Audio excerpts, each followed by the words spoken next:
এই লক্ষ্য, এই লক্ষ্য আসলে কি? এই লক্ষ্য তাই যা আমরা পেতে চাই। এই সংসারে সুখী কে হয়? সুখী সেই যে তার লক্ষ্য পেয়ে গেছে। দুঃখী কে হয়? দুঃখী সেই যে তার লক্ষ্য এখনো পায়নি। এবারে প্রশ্ন এখন এটাই যে লক্ষ্য সবাই পেতে চায়, লক্ষ্য পাওয়ার জন্য সবাই প্রাণপণ চেষ্টাও করে, তাহলে সবাই তাদের লক্ষ্যে পৌঁছতে পারে না কেন? ঠিক আছে, কোথাও না কোথাও কিছু না কিছু কমতি থেকেই যায়, যাই বাধা থাক। আজকে আমি আপনাকে একটা উপায় বলবো এই লক্ষ্য পাওয়ার জন্য। একটা কাগজ নিন, তাতে একটা চিহ্ন বানান, সেটাই হবে আপনার লক্ষ্য। এবারে সেই লক্ষ্যে পৌঁছানোর একটা পথ বানান। এবারে এই যাত্রাকে ভিন্ন ভিন্ন ভাগে বিভাজন করে দিন। এবারে এটা হলো আপনার পরিকল্পনা। এবার এই পরিকল্পনা ক্রমানুসারে আপনি পালন করতে থাকুন, এটাই হবে আপনার চেষ্টা। এবার এইভাবে যদি আপনি চেষ্টা করতে থাকেন, যাই আপনার কল্পনা হোক না কেন তা বাস্তব অবশ্যই হবে। তাহলে এই কল্পনাকে বাস্তবে রূপান্তরিত করুন। এইভাবেই নিজের পরিকল্পনা পালন করতে থাকুন। আপনার যাই কল্পনা থাকুক বা যাই লক্ষ্য থাকুক, তা বাস্তবে পরিণত হয়ে আপনার হাতে অবশ্যই আসবে। রাধা রাধা। কথা মানুষের পাওয়া সবচেয়ে অদ্ভুত উপহার। এই কথাই মানুষকে এই সংসারের সমস্ত প্রাণীর থেকে ভিন্ন করে তোলে,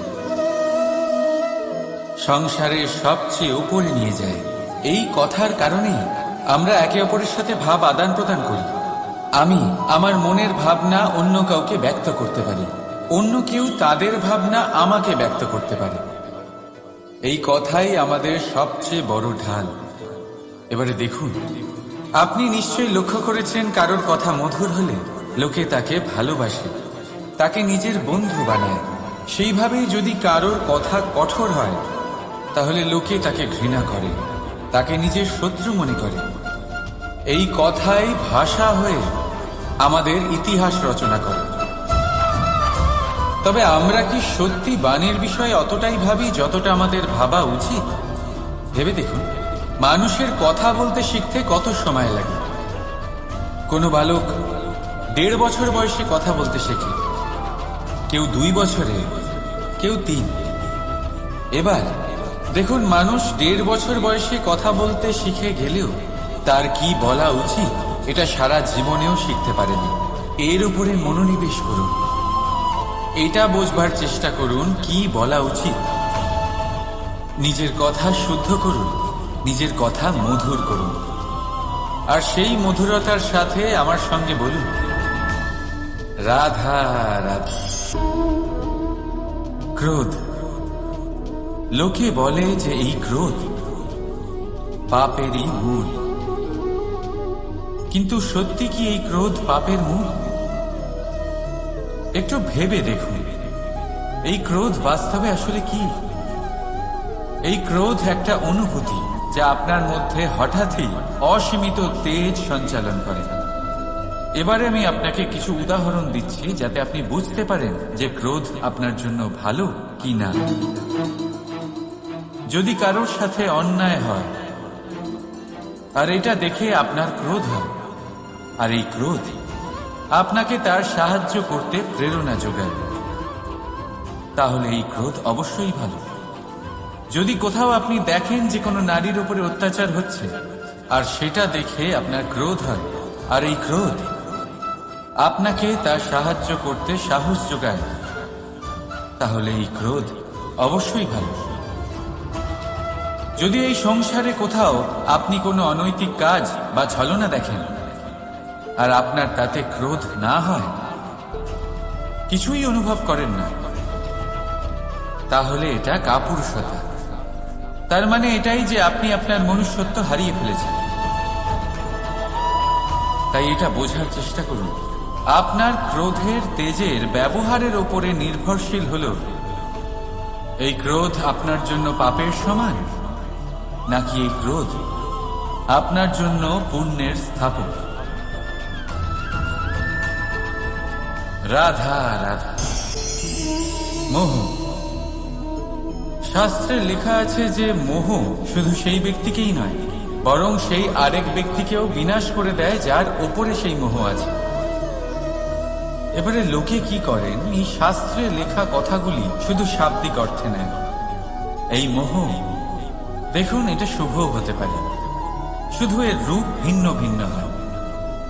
এটা ভালো করে বুঝতে হবে।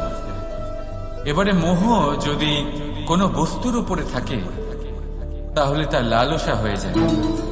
মোহ কোনো বিশেষ ব্যক্তির উপরে হয়ে গেলে তা প্রেম নয়, আকর্ষণ হয়ে যায়। মোহ কোনো চাহিদার উপরে হয়ে গেলে তা বাসনা হয়ে যায়, প্রমাণাতে চাইবে। ভেবে দেখুন, সিদ্ধান্ত আপনার। রাধা রাধা। অভিমান, আত্মসম্মান, অহংকার, দেখতে গেলে এই তিনটি শব্দ ভিন্ন ভিন্ন, কিন্তু এর মূল আধার একই, আত্মসম্মান। এবার যদি কথা বলি আপনার শরীরে, আপনার সংস্কৃতি, আপনার সম্পর্কে, তাহলে অভিমান থাকা স্বাভাবিক। এবার যদি কথা বলি আপনার ব্যক্তিত্ব নিয়ে, আপনার আদর্শ নিয়ে, আপনার বিচারধারা নিয়ে, তাহলে আত্মসম্মান হলো একটা গুণ। যদি এইভাবে বলা হয় যে আমি এই কার্য কারোর সাহায্য ছাড়া, সহযোগিতা ছাড়াও করতে পারি, তাহলে এটা আত্মসম্মান, আর এটা সঠিক। যদি এভাবে বলা হয় যে আমি এই কার্য কারোর সাহায্য ছাড়াই বা কারোর সহযোগিতা ছাড়াই করে ফেলেছি, তাহলে এটা অভিমান, এটাও সঠিক। কিন্তু এই কার্য শুধুমাত্র আমিই করতে পারি আর কেউ নয়, এটা অহংকার। তাহলে এই শব্দ এবং তার অর্থ বোঝার চেষ্টা করব, জীবন ধারণের এক নতুন পথ খুঁজে পাব। রাধা রাধা। বাবার এক মিত্র ছিলেন, বড়ই দুঃখী ছিলেন, বিপদে পড়েছিলেন। কি করবে, ব্যবসা ভালোভাবে চলছিল না, বাড়িতে শান্তি ছিল না, সমস্ত জায়গায় ক্ষতি হচ্ছিল। তাই উনি একজন জ্যোতিষীকে দেখালেন। জ্যোতিষী বললেন, আপনার যে বাড়ি আছে সেটা আপনার জন্য অশুভ, আপনার এই বাড়ি পাল্টে ফেলুন। উনি বাড়ি পাল্টে ফেললেন, তবুও ওনার সমস্যার সমাধান হলো না। তারপর একজন জ্ঞানী ব্যক্তি ওনাকে বললেন যে আপনার জামা কাপড়ের যে রং, সেটা বিপদকে আমন্ত্রণ জানাচ্ছে, এই জামা কাপড়গুলিকে পাল্টে ফেলুন। উনি সেগুলো পাল্টে ফেললেন, তাও সমস্যার সমাধান হল না। আবার একজন জ্ঞানী ব্যক্তি বললেন যে আপনার আশেপাশে যে মানুষজন রয়েছে তারা এটা চায় না যে আপনি সফল হন, তারা আপনার ক্ষতি চায়, তাদের সাথে সমস্ত সম্পর্ক ভেঙে ফেলুন। তো উনি সম্পর্ক ভেঙে ফেললেন, কিন্তু তাতেও ওনার জীবনে কোনো পরিবর্তন এলো না। তার মানে তিনি বাড়ি পাল্টালেন, জামা কাপড় পাল্টালেন, সম্পর্ক পাল্টালেন, যেটা পাল্টালেন না তা হলো স্বভাব। এই যে স্বভাব, এটা অত্যন্ত গুরুত্বপূর্ণ। এই স্বভাবই আপনার ব্যক্তিত্ব তৈরি করে। তাই নিজের স্বভাব শুধরে ফেলুন, তাতে ভালো পরিবর্তন আনুন, সবকিছু ভালোই হবে। রাধা রাধা। সংসারে প্রত্যেক ব্যক্তি কোনো না কোনো রূপে ঈশ্বরকে মানে। কেউ মূর্তি রূপে, তো কেউ তত্ত্ব রূপে, কেউ ভাবনা রূপে, আবার কেউ স্বভাব রূপে। কেউ নিজের মধ্যে পরমাত্মা খোঁজে, আবার কেউ অন্যের মধ্যে। কারোর কাছে জ্ঞানই পরমাত্মা। সংসারে প্রত্যেক মানুষই কোনো না কোনো রূপে তার ঈশ্বরকে পেয়েই যায়। কিন্তু একটা কথা বলবো, ঈশ্বর প্রথমেই নিজের একটা স্বরূপ পৃথিবীতে আপনার কাছে পাঠিয়ে দিয়েছেন। সেই স্বরূপ হল আপনার মাতা, আপনার মা, সেই মা যিনি আপনাকে জন্ম দিয়েছেন। কিন্তু প্রত্যেক মায়ের মধ্যে ঈশ্বর অবশ্যই থাকে। রাধা রাধা। আপনি নিশ্চয়ই দেখে থাকবেন যে প্রদীপের নিচে অন্ধকার থাকে, যে প্রদীপ সংসারকে আলোকিত করে সেই প্রদীপের নিচেই অন্ধকার। এবারে অনেক মানুষ আছে যারা এই বিষয়টা এইভাবে দেখে যে ব্যক্তি নিজের সমস্যার সমাধান করতে পারে না আর গোটা সংসারকে উপদেশ দেয়। কিন্তু এইটা দেখার আরো একটা দৃষ্টিভঙ্গি আছে, আর সেটা হচ্ছে যে স্বয়ং জ্বলে সংসারকে আলোকিত শুধু সেই করতে পারে যা রাধার বড়ই শীতল হয়। এই সংসারের পথপ্রদর্শক সেই হতে পারে, এই সংসারকে দিশা সেই দেখাতে পারে যার মধ্যে সন্তোষ আর ধৈর্য শক্তি আছে। এবারে দেখুন, এটা অত্যন্ত গুরুত্বপূর্ণ বিষয় যে বিবেক তখনই কাজ করে যখন মন শান্ত থাকে, যখন মন শীতল থাকে। তাই যদি আপনি এই জীবনে কোনো বড় কর্ম করতে চান, তাহলে সর্বপ্রথম আপনার এই মনকে, এই বিবেককে, এই হৃদয়কে, এই আধারকে, এই ভূমিকে শীতল রাখতে শিখুন। ধৈর্য ধরুন। সংসারে এমন কিছু নেই যা আপনি করতে পারবেন না। রাধা রাধা। এই প্রদীপ দেখতে পাচ্ছেন আপনি? নিজেও জ্বলে আর এই বাতিকেও জ্বালিয়ে রাখে, আর এই সংসারকে প্রদান করে প্রকাশ। অন্ধকারাচ্ছন্ন ব্যক্তিকে প্রদান করে আশার আলো। কিন্তু এটা কখনো ভাবে না যে সেই মাটি কেমন হবে যা দিয়ে এটা তৈরি করা হয়েছে, সেই কুমোর কেমন হবে যে একে আকার দিয়েছে। ভাবে না যে একে কিনেছে তার বাড়ি কেমন হবে, তা কতটা সুসজ্জিত। কিচ্ছু না, শুধু এই সংসারকে প্রকাশ প্রদান করে। আর হয়তো সেই জন্যই প্রদীপকে এত ভালোবাসা হয়। সে নিজের বা অন্যের বাড়ি দেখে কখনোই জ্বলে না, সে জ্বলে শুধু অন্ধকারের সাথে লড়াই করতে। তাই আপনি নিজের ব্যবহার এই প্রদীপের মতো করে তুলুন। নিজের পরিচয় সরিয়ে নিঃস্বার্থভাবে কর্ম করে যান, আর নিজের জন্য এক নতুন, এক বিশাল, এক অদ্ভুত পরিচয় তৈরি করুন। রাধা রাধা। এই সংসারে প্রত্যেক ব্যক্তি বড় কিছু করতে চায়, এমন কিছু যা এই সংসারে কেউ আগে কখনো করেনি। এমন জায়গায় পৌঁছতে চায় যেখানে এর আগে কেউ কখনো পৌঁছতে পারেনি। আর কেউ এতে সফলতা অর্জন করে। কিন্তু কিছু মানুষ অসফল হয় কেন? এটাই আমার প্রশ্ন। না তো তাদের ইচ্ছেতে কোনো কমতি থাকে, না কমতি থাকে তাদের চেষ্টায়। তাহলে কেন এরা পিছিয়ে পড়ে? এর উত্তর বড়ই সরল। এই সংসার আপনাদের বলি কিভাবে। আপনারা সকলে সংসারে মহান কাজ করতে চান, সেই মান, সেই সম্মান পেতে চান যা এর আগে কেউ কখনো পায়নি। কিন্তু আপনার সমস্যা এটাও যে এই কাজে সংসার আপনার সাথে থাকছে না। বড়ই অদ্ভুত ব্যাপার। দেখুন, ভুলে যান গোটা সংসারকে, যার জন্যই অপেক্ষা করে আছে। রাধা রাধা। কর্ম। মানুষ সর্বদা কর্ম করতে থাকে, আর এই কর্মের জন্যই সে মান, সম্মান, ধন, প্রতিষ্ঠা লাভ করে। এবার মানুষ সবসময় চেষ্টা করে যাতে সে ভালো কর্ম করে যায়।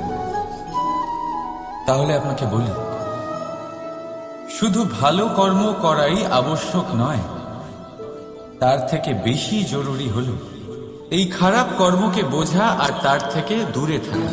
কারণ যখনই আপনি কোনো সঠিক কাজ করেন বা ভালো কাজ করেন, কেউ তা মনে রাখে না। কিন্তু এই সংসারে বিষয়টা হলো এরকম, আপনি একটা খারাপ কর্ম করুন আর সেটা সবার মনে থাকে। এই খারাপ কর্ম কাজলের এক কৌটোর মতো হয়। আপনি যতই চেষ্টা করুন বাঁচিয়ে ব্যবহার করার, কিন্তু এই কালিমা কোথাও না কোথাও অবশ্যই লেগে থাকে। সেই জন্য জীবনে ভালো কর্ম অবশ্যই করুন, কিন্তু তার থেকেও বেশি জরুরি হলো এই খারাপ কর্মের থেকে দূরত্ব বজায় রাখা। আর এটা অবশ্যই করবে। রাধা রাধা। সংসারে সমস্ত জায়গায় এই ব্যবসা চলতে থাকে। কিছু পাওয়ার জন্য কিছু দিতে হয়, লাভের জন্য কিছু বিনিয়োগ করতে হয়।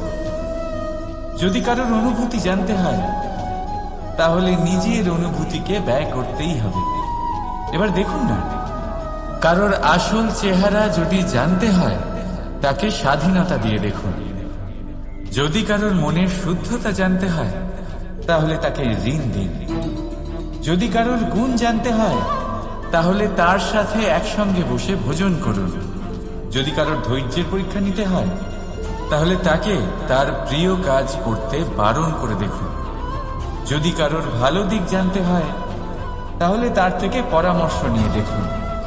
এক অনুভূতির বদলে অন্য এক অনুভূতি বিনিময় করতে হয়। কিন্তু এই সংসারে একটাই এমন অনুভূতি আছে যেটা দেখার জন্য, যেটা পাওয়ার জন্য আপনাকেও ঠিক সেই অনুভূতিটাই দিতে হবে, আর সেটা হলো প্রেম। যদি কারোর ভালোবাসা দেখতে হয় তাহলে তাকে নিঃস্বার্থ ভালোবাসা দিন। যদি কারোর থেকে ভালোবাসা পেতে চান তাহলে তাকে নিঃস্বার্থ পরিশুদ্ধ ভালোবাসা দিন। রাধা রাধা। কথায় আছে, সময়ের পূর্বে আর ভাগ্যের বেশি কেউ কিছুই পায় না। এবার এর মানে কি এটাই যে আপনি শুধুমাত্র সময়ের অপেক্ষা করবেন, সবকিছু নিজের ভাগ্যের ওপর আর কপালের ওপরে ছেড়ে দেবেন, নিজে কিছুই করবেন না? যদি আপনি এরকম করেন তাহলে আপনি একটা বস্তু অবশ্যই পাবেন, নিরাশা, অসফলতা। এবারে আপনি বলবেন, যদি সবকিছুই ভাগ্য আর সময়ের উপরে নির্ভরশীল হয় তাহলে আমরা কি বা করতে পারি? করতে পারেন চেষ্টা, পরিশ্রম। এই চেষ্টাই আপনার জীবনে সেই সময়কে আপনার কাছে টেনে নিয়ে আসে, সেই সময়ে যার অপেক্ষা আপনি করছেন। আর এই ভাগ্য তার সামনেই নত হয় যে সর্বদা পরিশ্রম করতে থাকে। রাধা রাধা। এই পদ্মফুল দেখতে পাচ্ছেন? এর অভ্যেস হলো জলস্তরের ওপরে ভাসা। সেই জন্য জলাশয়ের জলস্তর যখন বৃদ্ধি পায়, এই যে ফুলের কাণ্ড দেখছেন সেটাও বাড়তে থাকে, যাতে এই ফুল জলস্তরের ওপরে থাকে। কিন্তু যখন সেই জলাশয়ে জলস্তর নামতে থাকে, সেই কাণ্ড নিজেকে ছোট করতে পারে না, আর এই ফুল নিজের ভারে নিজেই ভেঙে পড়ে। এবার এটা আমাদের সাথেও হয়। সময়ের সাথে আমরা জীবনে যত সাফল্য পাই, আমাদের জীবনের স্তর বাড়তে থাকে। আর যখন আমাদের সংস্থান কমতে থাকে, আমরা সেই জীবন স্তর ছাড়তে পারি না, আর শেষ পর্যন্ত সেই জীবন স্তরের কারণেই ভারাক্রান্ত হয়ে শেষ হয়ে যায়। সেই জন্য যদি কিছু রাখতে হয় তাহলে তা হলো দৃষ্টিভঙ্গি। সাধারণভাবে জীবন যাপন করতে শিখুন, সময়ের চক্রও আপনাকে মাত দিতে পারবে না। রাধা রাধা।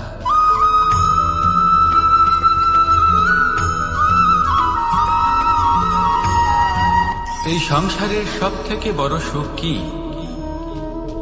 কেউ বলবেন নিজের লক্ষ্য প্রাপ্ত করা, কেউ বলবেন ধন উপার্জন করা, কেউ বলবেন নিদ্রাই সব থেকে বড় সুখ, কেউ বলবেন রাজ্য লাভ করা, আবার কেউ বলবেন মাতার হাত থেকে খাবার খাওয়া,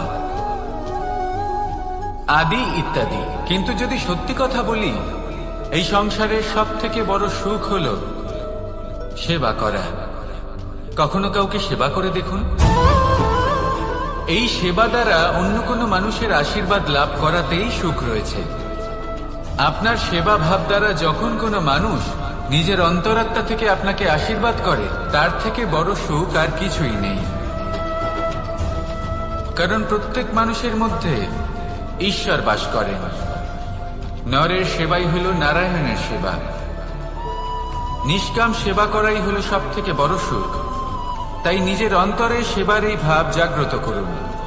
যে সুখের কথা আমি বলছি সেই সুখ অনুভব করেই দেখুন। এই মন সুপ্রসন্ন হয়ে বলবে, রাধা রাধা।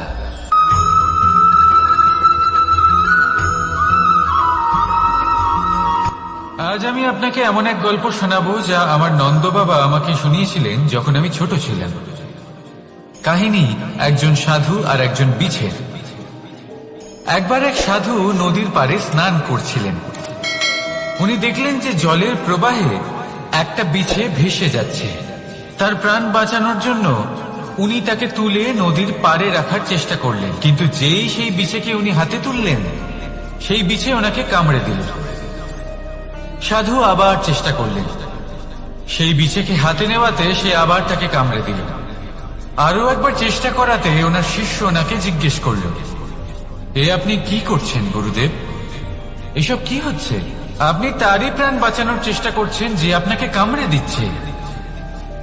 গুরুদেব উত্তর দিলেন, যে ও বিছে হয়েই নিজের কর্ম করছে, নিজের প্রবৃত্তি, নিজের ব্যবহার বদলাচ্ছে না, তাহলে আমি সাধু হয়ে তা কেন বদলাবো?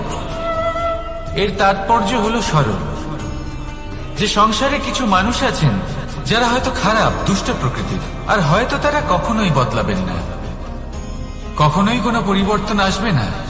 কিন্তু তার মানে এই নয় যে আমরা আমাদের কর্ম করা ছেড়ে দিই, আমরা আমাদের প্রচেষ্টা ছেড়ে দেব। আগে না, আমাদের তো করতেই হবে, কারণ ইতিহাস সাক্ষী আছে যে এই চেষ্টা এই সংসারের ধারাকেও বদলে দিতে পারে। তাহলে আপনিও আসুন আর আমার সাথে ভালোবেসে বলুন, রাধা রাধা। মানুষ জীবনে সবসময় শিখরে পৌঁছতে চায়, অনেক উঁচুতে উঠতে চায়, আর তার জন্য তারা কি না করে, পরিকল্পনা করে, ষড়যন্ত্র করে, প্রার্থনা করতে থাকে, আবার কারোর কাছে সাহায্যও চায়। কিন্তু এত কিছু করা সত্ত্বেও অনেক সময় মানুষ শিখরে পৌঁছতে পারে না। যদি পৌঁছেও যায় তাও খুব তাড়াতাড়ি নিচে নেমে আসে। এর কারণ কি? একটা উদাহরণ দিয়ে বোঝানো যাক। এই হলো ময়ূর পেখম, আর এই হলো পাথর। যদি এই পেখমকে হাওয়ায় ছুঁড়ে দিই তবে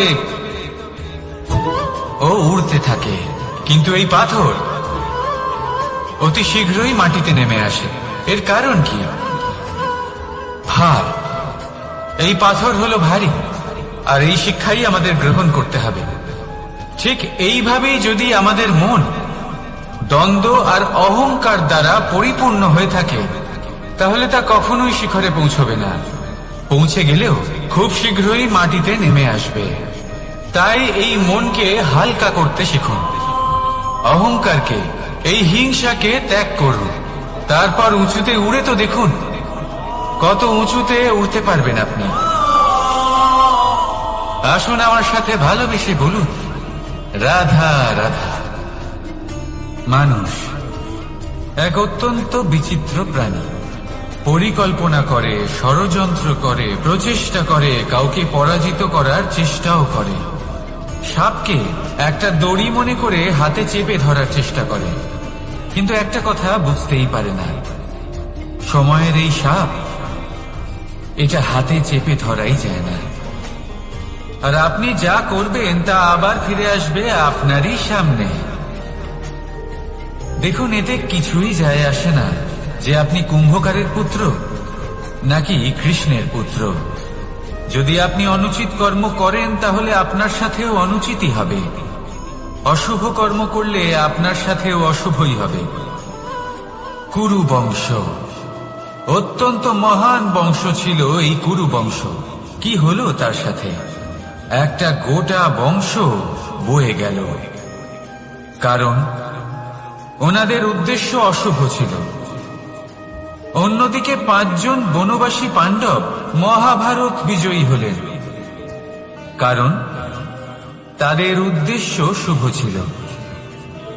তাই মনে রাখবেন, শুভ অগ্নি প্রজ্বলিত করবেন, শুভ তাপ সঞ্চার হবে।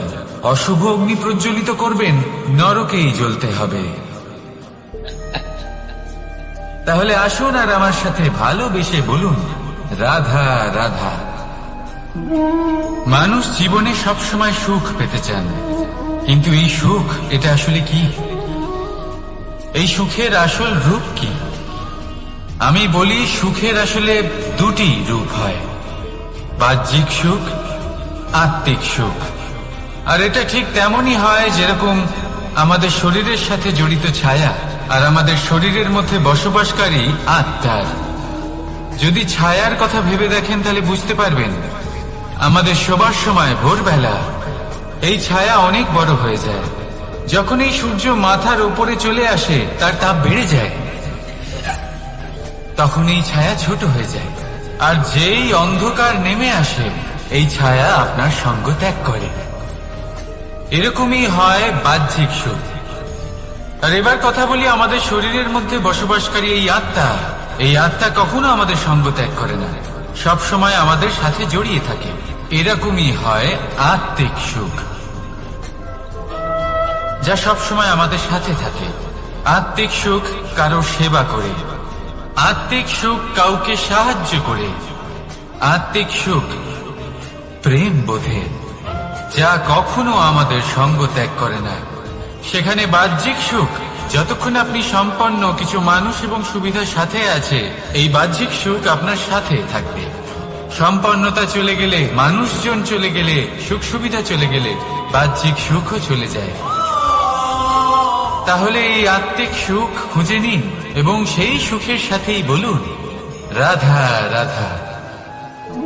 আপনি কখনো কোনো সাধারণ পাখি দেখেছেন? যেমন বাবুই। সে কি করে? সে কোনো গাছের ডালে নিজের বাসা বানায়। এবার সেইখানে বাসা বানানো সহজ ব্যাপার, কারণ সামগ্রী আশেপাশেই পাওয়া যায়। কিন্তু সমস্যা হলো আক্রমণ। কোনো সাপ বা অন্য কোনো পশু ওর বাসাতে ওর সন্তানদের ওপর না আক্রমণ করে বসে, এই ভয়ে তার সব সময় থাকে। আর এটা সব থেকে কঠিন ব্যাপার এদের জন্য, নিজের বাসায় নিজের সন্তানদের সুরক্ষা। আর বাজ পাখি, যদি আমরা বাজের কথা বলি তাহলে তারা কি করে? বাজ পাখি কোনো উঁচু পাহাড়ের শিখরে, কোনো পাথরের খাঁজে নিজের বাসা তৈরি করে। এবার ওখানে বাসা বানানো একেবারেই সহজ ব্যাপার নয়, কারণ সামগ্রী আশেপাশে পাওয়া যায় না, দূর থেকে নিয়ে আসতে হয়। কিন্তু সেইখানে আক্রমণের ভয়ও কখনোই থাকে না। এইভাবে উচিত রূপে ও নিজের বাসা রক্ষা করতে পারে, নিজের সন্তানদের রক্ষা করতে পারে। এর সারমর্ম হলো এটাই, যদি সমস্যা বড় হয় তাহলে সমাধানও উচ্চমানের হওয়া উচিত। একটা বাজ পাখির মতো ভাবা আরম্ভ করে দিন। জীবনে যে কোনো সমস্যা ছোট মনে হবে। রাধা রাধা। জীবনে এমন কিছু কাজ রয়েছে যা আপনাকে একাই করতে হয়, আর এমন কিছু কাজ রয়েছে যা আপনাকে একসাথে মিলে করতে হয়, একজোট হয়ে, সঙ্গবদ্ধ হয়ে। এবার সঙ্গবদ্ধ বলতে কি বোঝাতে চাইছি? আমি তাদের কথা বলছি না যারা বাস্তবিকভাবে একে অপরের সাথে কাজ করেন। আমি তাদের কথা বলছি যারা একে অপরের থেকে দূরে থেকেও একে অপরকে বিশ্বাস করেন। আমি আগেও বলেছিলাম, সমস্ত বিশ্বের আশা বিশ্বাসেই বসবাস করে, তাই না? তাই যেখানে সমস্ত বিশ্ব আছে, সমস্ত সংসার আছে, সেইখানেই বিশ্বাস রয়েছে। তাই আপনার আশেপাশে এমন দল সঙ্গবদ্ধ করুন যাদের আপনার উপর বিশ্বাস আছে আর যাদেরকে আপনি বিশ্বাস করতে পারেন। তাহলে আসুন আর আমার সাথে ভালোবেসে বলুন, রাধা রাধা। আমরা যে মানুষকে চাই, যাকে আমরা ভালোবাসি, তাকে একটা উপহার অবশ্যই দিতে চাই। এমন এক উপহার যা ওনার ভালো লাগবে, যা শ্রেষ্ঠ হবে, অতি প্রিয় হবে, বহুমূল্য হবে, বা বলতে পারেন মূল্যবান হবে। তাই আমরা কি করি? আমরা বাজারে যাই, তার জন্য স্বর্ণ, আভূষণ, হিরে, মুক্ত এইসব নিয়ে আসি। কিন্তু এটাই কি সর্বশ্রেষ্ঠ উপহার?